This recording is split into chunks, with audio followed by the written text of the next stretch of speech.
அனைவருக்கும் வணக்கம். Parts of ஸ்பீச்சில் ப்ரப்பசேஷன் என்ற வார்த்தையை பற்றி இந்த வீடியோவில் பார்க்கலாம். ப்ரப்பசேஷன் என்பது ஒரு வார்த்தை. இந்த வார்த்தைக்கு தமிழில் முன்னிடைச்சொல் என்று பெயர். இந்த ப்ரப்பசேஷன் எங்கே பயன்படுகிறது?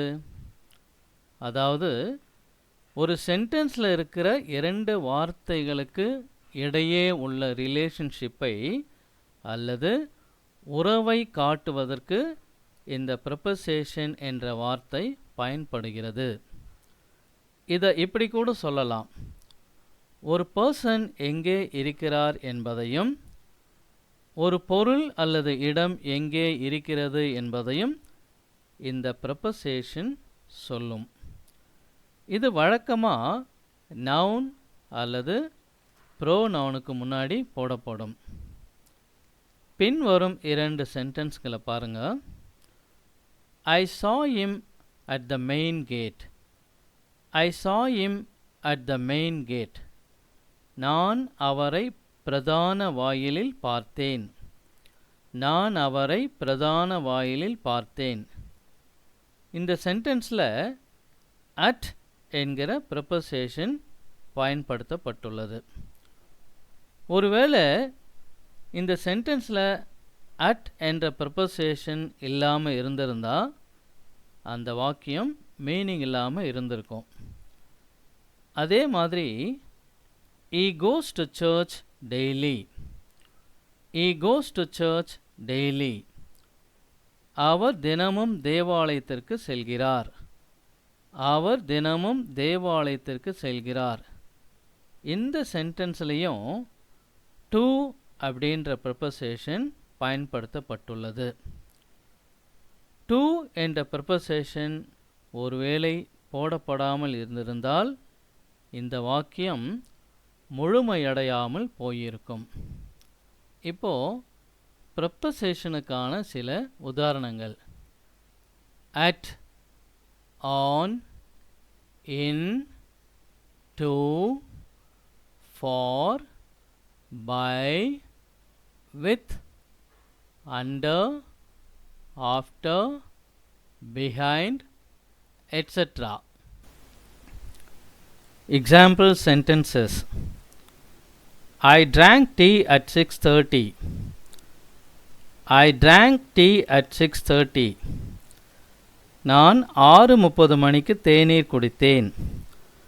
நான் 6:30 மணிக்கு தேநீர் குடித்தேன். இந்த வாக்கியத்தில் அட் என்பது ப்ரப்பசேஷன். ஐ drank என்றால் நான் குடித்தேன். ஐ drank டீ என்றால் நான் டீ குடித்தேன். she came here in July. she came here in July. அவள் ஜூலை மாதம் இங்கு வந்தாள். அவள் ஜூலை மாதம் இங்கு வந்தாள்.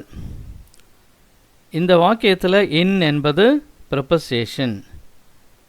she came என்றால் அவள் வந்தாள். she came here என்றால் அவள் இங்கு வந்தாள். the book is on the table. the book is on the table. புத்தகம் மேசை மீது இருக்கிறது. புத்தகம் மேசை மீது இருக்கிறது.